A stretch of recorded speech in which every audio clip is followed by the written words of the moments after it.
Hi friends, कैसे हैं आप लोग। आई होप के आप लोग अच्छे होंगे। आज की इस वीडियो में लेकर आए हैं क्लास 10 के मैथ के ऑब्जेक्टिव क्वेश्चन जो आपके परीक्षा के लिए बहुत ही महत्वपूर्ण है। तो आगे जाने से पहले मैं एक और बात बतला दूं, अभी तक मेरे चैनल को सब्सक्राइब नहीं किया तो प्लीज़ कर लीजिए, क्योंकि जब भी मैं वीडियो अपलोड करूँगा आपके पास नोटिफिकेशन पहुँच जाए। तो चलिए बिना टाइम का क्वेश्चन की तरफ बढ़ते हैं। तो क्वेश्चन के आगे जानने से पहले मैं एक और बात बतला दूँ, जो आपके परीक्षा है 2023 में देने वाले हैं, काफ़ी नज़दीक आ गया है, ठीक है ना। तो आप इतना मेहनत कीजिए कि आपको मेहनत का सफलता मिल जाए, ठीक है ना। तो चलिए क्वेश्चन की तरफ बढ़ते हैं। तो क्वेश्चन नंबर 1 क्या कह रहा है, यदि साइन थीटा बराबर कॉस थीटा हो तो थीटा का मान होगा। साइन थीटा बराबर कॉस थीटा तो थीटा का मान होगा, क्या होगा ऑप्शन। ऑप्शन नंबर ए कह रहा है कि 0 डिग्री, ऑप्शन नंबर बी कह रहा है 30 डिग्री, ऑप्शन नंबर सी कह रहा है 60 डिग्री, ऑप्शन नंबर डी कह रहा है 45 डिग्री।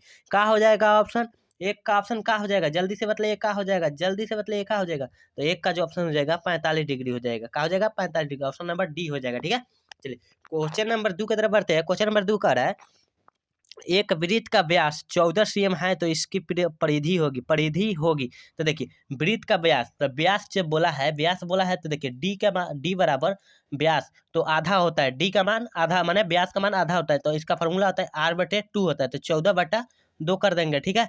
तो 14/2 का कितना हो जाएगा, बराबर 7 cm हो जाएगा, ठीक है। का 7 cm आ गया। तो अब देखिए 7 cm जब आ गया तो अब देखिए क्या करेंगे, वृत्त के परिधि के लगाएंगे सूत्र। तो वृत्त का परिधि का सूत्र क्या होता है, 2 पाई आर होता है ना, 2 पाई आर होता है, ठीक है। तो 2 का मान का 2 × 22/7 आर पाई का मान, ठीक है। और 7 गुने आर का मान कितना आ गया, 7 यहाँ है। तो 7 से 7 काट दीजिए और 22×44 हो जाएगा। तो ऑप्शन नंबर कहाँ है, ऑप्शन नंबर 2 का ऑप्शन कहाँ है 44। तो ऑप्शन नंबर डी में है, ठीक है। ऑप्शन नंबर का में है, डी में है। देखिए यहाँ हो जाएगा डी, ऑप्शन नंबर डी हो जाएगा, ठीक है। चलिए क्वेश्चन नंबर 3 देखते हैं क्या कर रहा है। देखिए बिंदु -5,7 और -1,3 के बीच की दूरी ज्ञात करें। बीच की दूरी ज्ञात करें।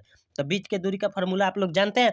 देखिए क्या होता है, अंडर रूट x-x2 - x1 हो जाता है, ठीक है। बाकी स्क्वायर होता है तो x1 - x2 भी कर सकते हैं, ठीक है। कोई अंतर नहीं पड़ेगा, ठीक है। कैसे कि स्क्वायर जब करेंगे तो प्लस में होता है, ठीक है। देखिए तो x2 - x1, तो आगे ही हम कर दे रहे हैं x2 माइनस। तो x2 का है -1 है, ठीक है ना, -1 है, माइनस और माइनस फार्मूला का और सूत्र का माइनस का हो जाएगा, प्लस हो जाएगा 5। x1 5 है ना, है -5 है ना, तो 5 है, ठीक है ना, 5 है, ठीक है। 5 का स्क्वायर प्लस और एक्स y1 y2 माइनस तो 3 - 7, ठीक है। तो देखिए क्या हो जाएगा, इसका ऑप्शन हो जाएगा। अब देखिए क्या होगा, 5 में से -1 गया तो -4, तो -4 का वर्ग 16, ठीक है, 16 प्लस और 7 में से 3 गया, 7 में से 3 गया तो -4 बचेगा। तो -4 को स्क्वायर करेंगे तो +16 हो जाएगा, ठीक है ना। तो 16 16 32, अंडर रूट 32। तो कितना हो जाएगा, तो 32। तो 16 × 4, ठीक है, 16 × 2 तो 16×32 हो जाएगा। तो 4 अंदर ही का बाहर निकल जाएगा, अंडर रूट 2 हो जाएगा। तो 4√2 आंसर हो जाएगा। कहाँ है 4√2, तो ऑप्शन नंबर सी में है। ऑप्शन नंबर सी में है ना, देखिए ऑप्शन नंबर सी में है, ठीक है। 4√2 आंसर हो जाएगा। चलिए 4 नंबर क्वेश्चन देखते हैं क्या कर रहा है। द्विघात समीकरण bx² plus plus ax plus C equal to 0 के मूल समान होंगे माने डी का फॉर्मूला जो पूछ रहा है क्या होगा जल्दी से बताइए। 4 का ऑप्शन जल्दी से बताइए क्या होगा। तो 4 का ऑप्शन होगा, यहाँ देखिए, यहाँ आप लोग कन्फ्यूजन होंगे कि b² - 4ac होता है, नहीं ये गलत हो जाएगा। यहाँ आगे क्वेश्चन देखिए क्या कह रहा है, बी के जगह पर ए ना बोल रहा है, बी के जगह पर यहाँ ए बोल रहा है, ठीक है ना क्वेश्चन में। तो हो जाएगा a² - 4ac होता है, ठीक है ना, 4bc होगा, ठीक है। यहाँ ऑप्शन नंबर डी हो जाएगा, ठीक है। चलिए क्वेश्चन नंबर 5 की तरफ बढ़ते हैं। देखिए 5 नंबर क्वेश्चन क्या कर रहे हैं, बिंदु 2,3 की दूरी मूल बिंदु से होगी। क्या हो जाएगा ऑप्शन, क्या हो जाएगा। तो इसका आप लोग जानते हैं, फार्मूला जानते हैं, under root x² plus y² formula होता है इसका, ठीक है ना, फार्मूला होता है। तो x का मान ले अगला होता है 2 हो जाएगा, अगला x का मान और पिछला y का मान, ठीक है ना। तो 2 का स्क्वायर 4, 2 का डायरेक्ट स्क्वायर कर दे रहा है, ठीक है ना। तो 2 का स्क्वायर 4 प्लस 3 का स्क्वायर 9, 3 का स्क्वायर कितना होता है 9, ठीक है, 9 हो जाएगा। तो अंडर रूट कितना, 9×4 13। तो अंडर रूट 13 कहाँ है, ऑप्शन नंबर कौन में है, ऑप्शन नंबर, तो ऑप्शन नंबर सी है, ठीक है ना, ऑप्शन नंबर सी हो जाएगा। 13 रूट हो जाएगा, रूट 13 हो जाएगा, ठीक है। चलिए 6 नंबर क्वेश्चन देख रहे हैं क्या कह रहा है। 6 नंबर क्वेश्चन, निम्नलिखित में से किसका दशमलव प्रसार शांत है? दशमलव प्रसार शांत है, दशमलव शांत अशांत पहचानते हैं ना, ठीक है। तो ऑप्शन नंबर क्या हो जाएगा? 6 का ऑप्शन जल्दी से बदले क्या होगा? तो 6 का ऑप्शन हो जाएगा ए, हो जाएगा 6 का ऑप्शन ए हो जाएगा, ठीक है ना। 3/8 होगा, शांत है, ठीक है ना। सब अशांत है, ठीक है, सब अशांत है, ठीक है। चलिए क्वेश्चन नंबर 7 की तरफ बढ़ते हैं। क्या कह रहा है 7 नंबर क्वेश्चन? तो देखिए 7 नंबर क्वेश्चन क्या कर रहा है? बिंदु -2, 3 और 4, 1 को मिलाने वाली रेखाखंड के मध्य बिंदु का नियामक है, नियामक है। मध्य बिंदु का सूत्र जानते हैं क्या होता है? मध्य बिंदु निकालना है। मध्य बिंदु जब कहेगा तो इसका फॉर्मूला होता है x1 प्लस x2 और बटे 2 होता है, ठीक है। अब यही जा y1 प्लस y2 बटे 2 होता है, ठीक है ना। तो अब देखिए x1 के जगह पर कितना रखेंगे? x1 के जगह पर -2 और +4 देखिए और बटा 2, ठीक है, हो गया कोमा। और y1 और y2, तो y1 का हो जाएगा y1 3 - 1 होगा, ठीक है ना। प्लस 3 माइनस प्लस होगा, माइनस नहीं होता है, प्लस होता है, ठीक है ना। तो बटा 2, ठीक है। अब देखिए 4 में से और देखिए 4 में से प्लस 2 में से प्लस 4 जाएगा तो -2 बचेगा, -2 बचेगा ना, -2/2, ठीक है। और देखिए 4 और यहाँ 3 और 1 4 होगा तो 4/2 हो जाएगा। तो 2 से 2 काट दीजिए 2 और 1 से 1 काटिए -1 हो जाएगा ना, ठीक है। तो क्या हो जाएगा? ऑप्शन कहाँ है? ऑप्शन नंबर कितना में है? तो ऑप्शन नंबर बी में है, ठीक है ना। ऑप्शन नंबर बी हो जाएगा, ठीक है। ऑप्शन नंबर बी, 7 का ऑप्शन बी हो जाएगा, ठीक है। सॉरी 7 का ऑप्शन ए हो जाएगा, क्योंकि जब बड़का में से जब माइनस प्लस इसमें से जब एक घटेगा तो कितना +2 ना बचेगा, ठीक है ना। तो 2 तो 1 हो जाएगा और 2 हो जाएगा, ठीक है ना। 1/2 ऑप्शन नंबर ए हो जाएगा, ठीक है ना। ध्यान से देख लीजिएगा, ऑप्शन नंबर ए होगा, ठीक है। चलिए 8 नंबर क्वेश्चन देखिए क्या कह रहा है। 8 नंबर क्वेश्चन कह रहा है एक लंबवृत्तीय बेलन जिसकी त्रिज्या r तथा ऊंचाई h है, तो वक्र पृष्ठीय क्षेत्रफल क्या होगा? वक्र पृष्ठीय क्षेत्र, बेलन का वक्र पृष्ठीय क्षेत्र पूछ रहा है। क्या होता है? क्या होता है? आप लोग सब लोग जानते हैं, जल्दी से बताइए क्या हो जाएगा। तो 8 का जो ऑप्शन हो जाएगा बी हो जाएगा। क्या होता है कि 2πr(h) होता है, ठीक है ना। क्या होता है? 2πr(h) होता है, ठीक है। बेलन का क्षेत्रफल 2πr(h) होता है, ठीक है। चलिए क्वेश्चन नंबर 9 की तरफ बढ़ते हैं। क्या कह रहा है 9 नंबर क्वेश्चन? देखिए 9 नंबर क्वेश्चन कह रहा है कि सेक 60 का मान होता है, सेक 60 का मान होता है, सेक 60 का मान होता है। तो आप लोग सब लोग जानते हैं, क्या जानते हैं कि सेक 60 का मान क्या होता है? सब लोग जानते हैं आप क्या होता है? मान सारणी में देखे होंगे, याद कर लीजिएगा मान सारणी। वो उसमें से कम 10 क्वेश्चन रहेगा। मान सारणी में से ऑब्जेक्टिव 10 क्वेश्चन रहेगा, ठीक है ना। तो क्या हो जाएगा? सेक 60 का मान क्या हो जाएगा? तो सेक 60 का मान 2 होता है, खाली 2 होता है, ठीक है ना।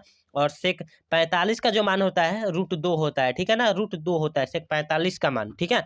चलिए साथ में ये भी याद रखिएगा, ठीक है। अब देखिए 10 नंबर क्वेश्चन क्या कह रहा है कि सार्वअंतर डी हो सकता है, सार्वअंतर डी हो सकता है। क्या हो सकता है? धनात्मक, ऋणात्मक, शून्य, इनमें से सभी।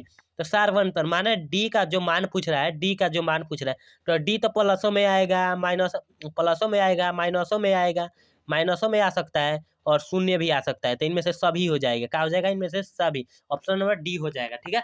चलिए क्वेश्चन नंबर 11 की तरफ बढ़ते हैं। क्या कह रहा है 11 नंबर क्वेश्चन? देखिए 11 नंबर क्वेश्चन का है कि 5 + √3 है। परिमेय संख्या, अपरिमेय संख्या, पूर्णांक और इनमें से कोई नहीं। क्या हो जाएगा? क्या हो जाएगा? तो ऐसा जब क्वेश्चन आए तो कैसा संख्या है? कैसा संख्या? तो आप लोग सब लोग जानते हैं कि ऐसा जब संख्या बोले ना तो अपरिमेय संख्या होता है, ठीक है ना।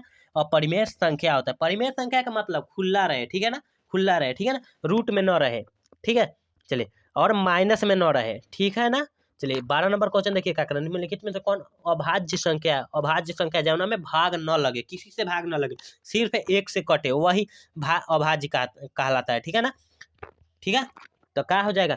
12 का ऑप्शन जल्दी से बतलाइए क्या हो जाएगा? 12 का ऑप्शन जल्दी से बतलाइए क्या हो जाएगा? तो 12 का ऑप्शन एक सी हो जाएगा, 71, ठीक है ना। चलिए क्वेश्चन नंबर 13 देखिए क्या कह रहा है 13 नंबर क्वेश्चन।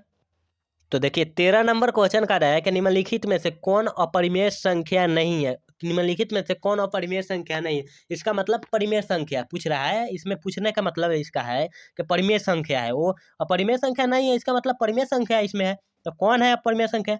जिसमें से रूट का जो √25 है, तो √25 का वर्गमूल 5 होता है, तो 5 यही ऑप्शन हो जाएगा, ठीक है ना। और √13 का वर्गमूल तो नहीं होता है, √13 का वर्गमूल नहीं होता, √7 का वर्गमूल नहीं होता है, ठीक है। और √31 का वर्गमूल तो होता भी नहीं है। तो ऑप्शन नंबर सी हो जाएगा, क्या हो जाएगा, ऑप्शन नंबर सी हो जाएगा, ठीक है ना। चलिए क्वेश्चन नंबर 14 देखिए क्या कह रहा है, 14 नंबर क्वेश्चन। निम्नलिखित में से किस परिमेय संख्या का दशमलव प्रशांत शांत है, ठीक है। यहाँ शांत पूछ रहा है, ठीक है ना, अशांत नहीं पूछ रहा है, ठीक है। तो शांत पूछ रहा है, तो 14 का ऑप्शन क्या हो जाएगा, 14 का ऑप्शन जल्दी से बतलिए क्या होगा। तो 14 का ऑप्शन हो जाएगा बी, जौन है ना 11/60 160, ये शांत है, ठीक है ना, ये शांत है, ठीक है। चलिए क्वेश्चन नंबर 15 की तरफ बढ़ते हैं, ठीक है, 15 की तरफ बढ़ते हैं। तो 15 नंबर क्वेश्चन कह रहा है कि यदि किसी समांतर श्रेणी का nवां पद n+b हो तो इस इसका पदांतर होगा। पदांतर का मतलब d का मान पूछता है, ठीक है ना, d का मान पूछता है, ठीक है। तो क्या हो जाएगा, ऑप्शन क्या हो जाएगा, जल्दी से बताइए ऑप्शन क्या हो जाएगा इसका, जल्दी से। तो क्या हो जाएगा, d का मान पूछ रहा है, तो क्या हो जाएगा ऑप्शन। ऑप्शन नंबर ए है बी, और ऑप्शन नंबर बी है ए, ऑप्शन नंबर सी है एन, ऑप्शन नंबर डी है -a। क्या हो जाएगा 15 का ऑप्शन, जल्दी से बतलाइए भाई, 15 के ऑप्शन जल्दी से बताइए। तो क्या हो जाएगा, एन हो जाएगा, क्या हो जाएगा, एन हो जाएगा, ठीक है ना। चलिए क्वेश्चन नंबर 16 देखिए क्या कर रहा है कि यदि अल्फा प्लस बीटा द्विघात x² प्लस x-2 के शून्य हो तो अल्फा प्लस बीटा का मान होगा, तो क्या होगा, जल्दी से बतलाइए क्या होगा। 16 का ऑप्शन जल्दी से बतलाइए क्या होगा, पढ़े होंगे तब बतलाइए, जल्दी से बतलाइए। तो ऑप्शन देखिए क्या होगा, ऑप्शन नंबर 1/2 हो जाएगा। कैसे, तो अल्फा प्लस बीटा, तो इसका लसा कितना हो जाएगा, अल्फा बीटा हो जाएगा ना। तो अब देखिए alpha plus beta plus alpha लिखिए, चाहे अल्फा प्लस बीटा, कोई अंतर नहीं पड़ेगा। तो आगे अल्फा का मान निकालना पड़ेगा, तब बीटा का मान निकाल कर और भाग दे दीजिएगा, ठीक है ना। चलिए क्वेश्चन नंबर 17 की तरफ बढ़ते हैं, क्या कह रहा है 17 नंबर क्वेश्चन। चलिए देखिए 17 नंबर क्वेश्चन का रहा है कि यदि किसी समांतर श्रेणी का nवां पद n+b है तो इसका पदांतर है। फिर डी का मान पूछ रहा है, क्या हो जाएगा ऑप्शन, क्या हो जाएगा 17 का ऑप्शन, क्या हो जाएगा, जल्दी से बताइए 17 का ऑप्शन। तो 17 का ऑप्शन बी हो जाएगा, ठीक है, बी नहीं सॉरी एन हो जाएगा, क्या हो जाएगा, एन हो जाएगा, ठीक है, एन हो जाएगा, ठीक है ना। चलिए क्वेश्चन नंबर 16 देखिए क्या कह रहा है कि बिंदु P × 6, -5 में भुज है। भुज तो हम पहले वीडियो में बतला दिए कि भुज जो बोला जाता है पहले वाला को x को बोला जाता है, और y को जो बोला जाता है कोटि बोला जाता है। तो क्या होगा, भुज पूछ रहा है, तो क्या हो जाएगा, भुज प्लस में 6 होगा कि माइनस में, तो आगे कुछ भी नहीं है तो प्लस में 6 हो जाएगा, ठीक है। ऑप्शन नंबर ए हो जाएगा, 18 का ऑप्शन क्या हो जाएगा, ए हो जाएगा, ठीक है। चलिए 19 नंबर क्वेश्चन देखते हैं क्या कह रहा है 19 नंबर क्वेश्चन। देखिए 19 नंबर क्वेश्चन कह रहा है कि बिंदु 2,3 स्थित है, माने किस चतुर्थांश में है। आप चतुर्थांश इस तरह पढ़े होंगे ना, plus plus minus plus minus minus plus minus पढ़े होंगे ना। तो यही पूछ रहा है, प्रथम बोला जाता है इसको, द्वितीय इसको, तृतीय चतुर्थ, ठीक है। तो किस चतुर्थांश में है, जल्दी से बताइए किस चतुर्थांश में है। जब प्लस प्लस है तो क्या में होगा, प्रथम में ना होगा, 19 का ए हो जाएगा, ठीक है, 19 का ए ऑप्शन हो जाएगा, ठीक है। चलिए 20 नंबर क्वेश्चन देखें। 20 नंबर क्वेश्चन क्या कर रहा है कि यदि x बराबर a और y बराबर b समीकरण x - y बराबर 2 और तथा x + y बराबर 4 को हल ए बी के मान क्रमशः है। तो देखिए सबसे पहले ऐसा क्वेश्चन है तो आगे सब जितना दिया होगा ना ये मानवा ध कर देखते हैं, ठीक है ना। तो x के जगह पर 3 रखिएगा और y के जगह पर 5 रखिएगा, तब निकलेगा। अगर घटाने पर +2 आ जाए तो क्या बुझेंगे कि सही है, ठीक है ना। ऑप्शन इसी तरह पकड़ा जाता है, ठीक है। तो क्या हो जाएगा, 20 का ऑप्शन पकड़ के बतलाइए, तो क्या हो जाएगा 20 का ऑप्शन, जल्दी से बतलाइए। तो 20 का ऑप्शन सी हो जाएगा। देखिए कैसे हो जाएगा सी, देखिए एक्स के जगह पर कितना 3 और y के जगह पर 1 और बराबर में कितना है 2 ना है, 2 रहे तो 3 में से 1 गया 2 बराबर 2 हो गया। अब देखिए अब इसमें मान लीजिए कि इसमें लगता है कि गलत है। अब देखिए गलत किसी में नहीं होता है, ठीक है ना। अब देखिए हम y के मान पर रख के देख रहे हैं, तो देखिए क्या होगा, x के 3 है और y का 1 है और बराबर 4 है, 3 1 4 तो हो ही जा रहा है, दोनों में सेम ही आएगा, ठीक है ना। आगे x को कौनों कर रख के देख लीजिए, ठीक है। चलिए 21 नंबर क्वेश्चन की तरफ बढ़ते हैं, क्या कह रहा है 21 नंबर क्वेश्चन।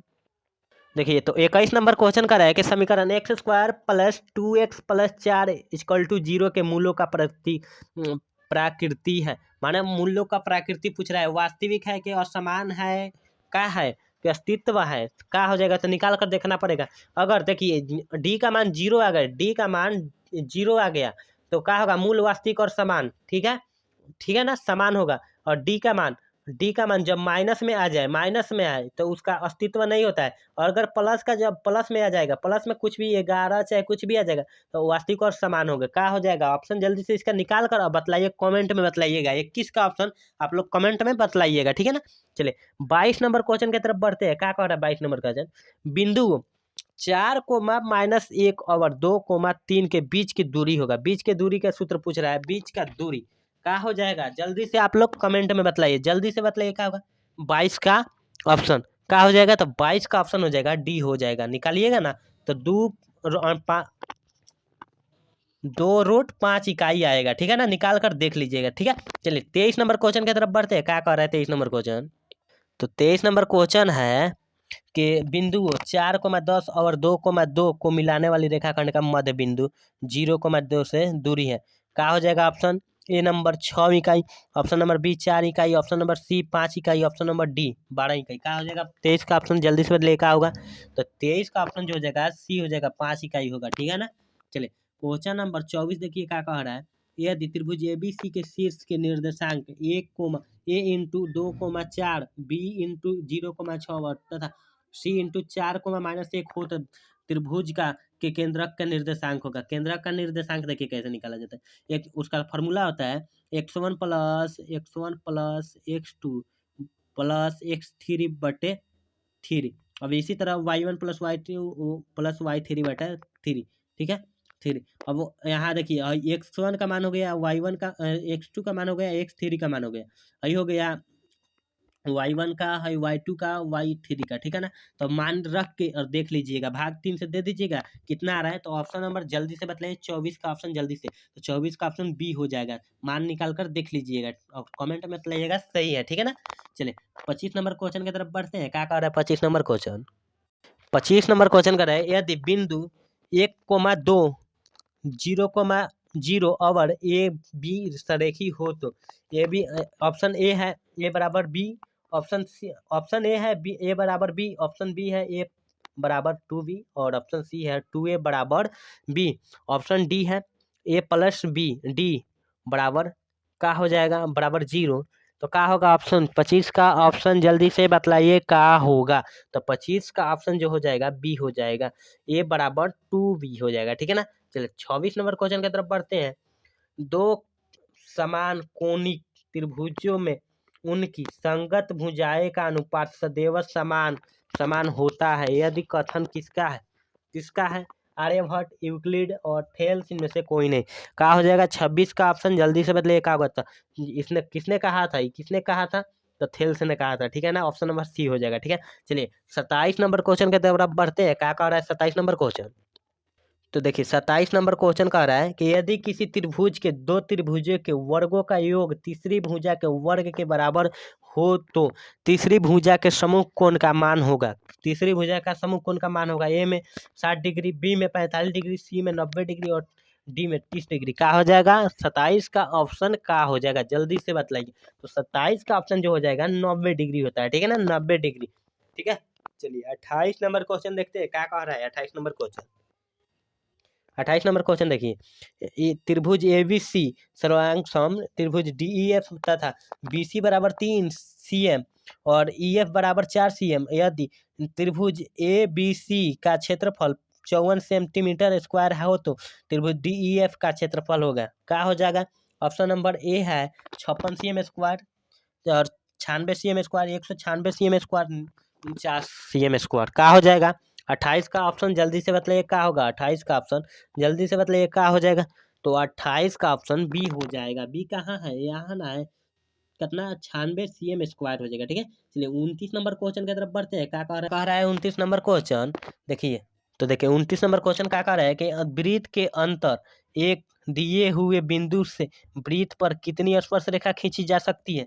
देखिए वृत्त के अंदर, अंदर पूछ रहा है अंदर, और बाहर आएगा तो अनगिनत, ठीक है ना, बाहर आएगा तो अनगिनत, ठीक है। तो क्या हो जाएगा option number A 3, option number B 2, option number C 1, option number D 0। क्या हो जाएगा 29 का ऑप्शन क्या हो जाएगा, तो वृत्त के जो अंदर खींचे सकते हैं, जीरो रेखा खींची जा सकती है। ऑप्शन नंबर डी हो जाएगा। ठीक है, चलिए लास्ट क्वेश्चन 30 नंबर देखते हैं क्या कर रहा है। यदि त्रिभुज ABC तथा त्रिभुज DEF में AB बटा DE बराबर BC बटा EF हो तो दोनों त्रिभुज समरूप होंगे जब जब क्वेश्चन नंबर देखिए, ऑप्शन नंबर ए है कोण A बराबर कोण F, कोण A बराबर कोण D, कोण B बराबर कोण D, कोण B बराबर कोण E। का हो जाएगा 30 का ऑप्शन का हो जाएगा। तो 30 का ऑप्शन हो जाएगा कोण B बटा बराबर कोण E हो जाएगा। ऑप्शन नंबर डी हो जाएगा। ठीक है ना, चलिए यहाँ हमने 30 क्वेश्चन यहाँ खत्म किया। ठीक है ना, तो आप लोग याद कर लीजिएगा। ठीक है ना, अच्छे से याद कीजिए, अच्छे से पढ़िए। ठीक है ना, परीक्षा देर नहीं है। ठीक है ना, आ गया नजदीक है। ठीक है, चलिए यहीं पर क्वेश्चन समाप्त करते हैं। ठीक है ना, तो अगले वीडियो में मिलते हैं। ठीक है, जय हिंद जय भारत।